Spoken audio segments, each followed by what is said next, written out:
r/AskReddit. What is the most unsettling declassified information available to us today? Serious. On the 3rd of January, 1961, a United States B-52 bomber went into a tailspin and broke up mid-air, accidentally dropping two Mark 39 hydrogen bombs over Goldsboro, North Carolina. One of the bombs worked exactly as intended. Its parachute deployed and its triggers activated, armed and ready to detonate on impact. 3 of the 4 safety switches failed. A single low-voltage switch prevented 2 4-megaton nuclear explosions.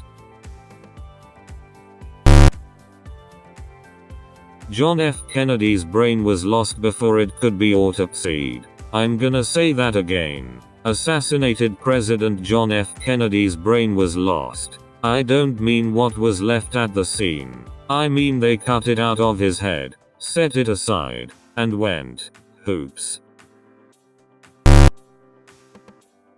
2 events that happened before I was born and 2 heroes. Stanislav Petrov in 1983 refused to report a possible nuclear launch of 5 missiles. Thinking that an American attack would be all out rather than just 5, he didn't report it to his superiors, who he worried, being military personnel, might launch a counter-attack immediately. It turned out not to be an attack but a technical error with the satellite. The second guy who definitely stopped World War III, Vasily Alexandrovich Arkhipov, was flotilla commander of the Russian submarine flotilla involved in the Cuban Missile Crisis. On the 27th of October 1962, a Russian sub was found by an American battle group.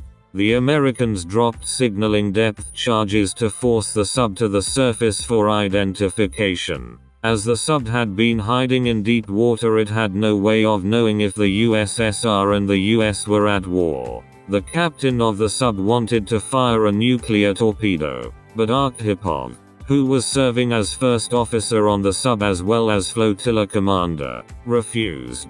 This action basically prevented a nuclear shooting war and probably WWII. Funnily enough, Arkhipov also served on the infamous K-19, and it was that reputation which managed to convince the sub-captain to not launch the nuclear torpedoes. I remember reading these 2 events and realizing how fragile our way of life is. The fate of the world left to one man and one decision. Maybe not as shocking as other declassified info, but definitely humbling.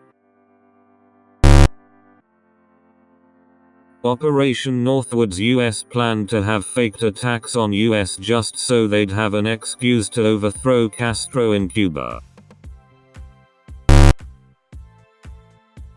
There was an episode of Radiolab that talks about an enormous secret facility in Britain that houses the British Empire's secret archives. The way they describe it, it sounds like the place where the Ark of the Covenant is stored at the end of Raiders of the Lost Ark.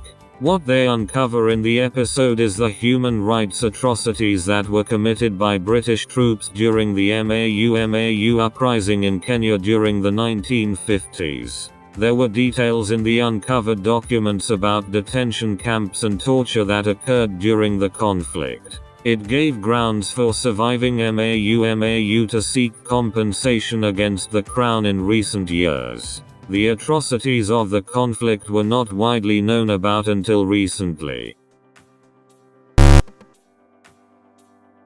Personally, I think it is Echelon. In case you don't know, it was a signal intercept program that began in the 1960s. Basically NATO, Australia, and New Zealand all agreed to spy on each other and share the information. That way they wouldn't be violating any domestic laws about spying on citizens. This was all widely disclosed between 1988 to 2001. But people act like Snowden was the first time we found out the government was listening. No one was ostracized or called crazy for saying this. The truth is that hardly anyone cared at the time. Then 9/11 happened and even less people cared what the government did.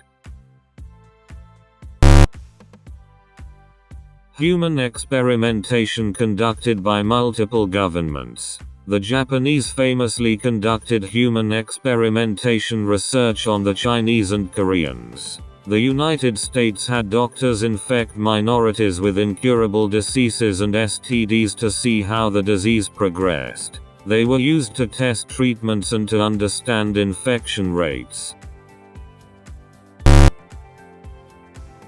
Apparently the Soviet Union, and maybe Russia still has it, had an entire battleship packed full with the salted cobalt H-bomb doomsday failsafe in some harbor, and that if it came to pass that they were going to lose, they would set it off, and according to projections, enough of the deadly fallout would cover the planet that it would end most of the life on the planet, large scale at least, within a couple of years. COINTELPRO. Really sickening how the FB took down the civil rights movement, framed, blackmailed and even killed various leaders. FBI Deputy Director Mark Felt was convicted of violating people's civil rights, the highest law enforcement official ever held criminally responsible for ignoring the Constitution. And then Reagan pardoned him. Project Pluto. Basically it was a missile powered by a nuclear reactor driving a ramjet engine. It would carry a payload of several nuclear warheads, and after it dropped all the nukes it would then spend months flying over areas at supersonic speeds powered by the reactor. It would fly so low and fast that it would create shockwave that could level buildings, and the jet exhaust would be highly radioactive. It was essentially a true doomsday device and very seriously looked into by the US. And what's terrifying is that it's declassified now, meaning even more insane stuff probably exists as black projects. Not necessarily unsettling, but War Plan Red. It was a plan created by the US in the early 20th century, preparing for if they went to war with the United Kingdom. Basically the idea was to invade Canada and hope the UK surrenders. My favorite has to be the US military's first Broken Arrow event the evening of Valentine's Day 1951. USAF Bomber 075. A B-36 Peacemaker bomber carrying a Mark IV Fatman nuclear weapon suddenly loses power to 3 of its 6 turboprop engines while on a training mission following the British Columbia coastline with no other options. The crew drops the bomb into the Pacific and sets its autopilot to fly out into the Pacific while the crew bailed out all hands except for the plane's weaponeer Captain Ted Screer. Instead of flying out into the Pacific and crashing, the crippled bomber made a complete U-turn and flew inland heading north towards Alaska, eventually landing on a mountain top in the Kispiox Ranges near Terrace, BC. When the plane was discovered in 1953, the USAF took over the airfield at Smithers, BC and helicoptered into the crash site,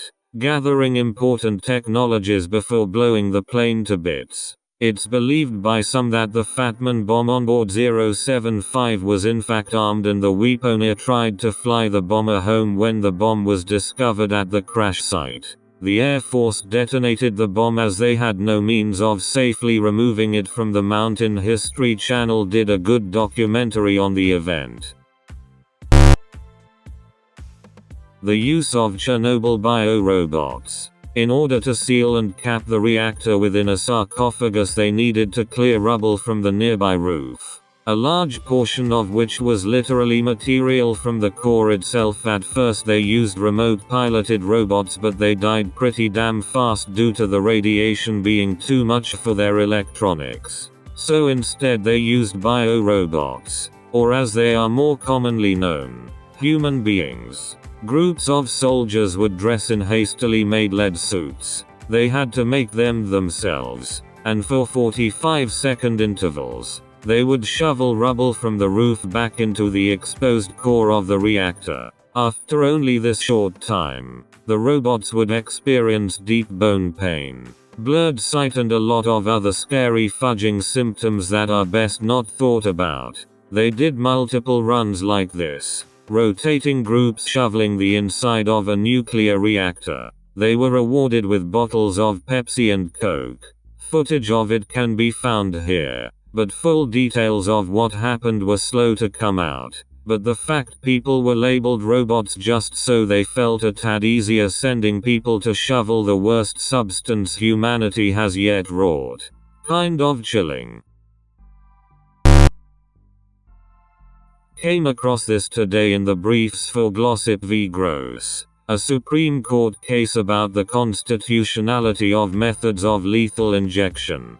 Basically, the European manufacturers of the sedatives usually used to knock the executee out, before a paralyzing agent then a poison are injected, stopped selling the drugs for use in executions. Oklahoma's prosecutors disclosed in emails that were later leaked that they would be willing to trade the secret for how to get more sedative to Texas prosecutors if the Texans found a way to get 4 tickets at the 50-yard line for Team Pentobarbital at the annual Texas-Oklahoma football game. Shocking flippancy from people whose job is about life or death decisions. Thanks for watching. Please like and subscribe for more Reddit content.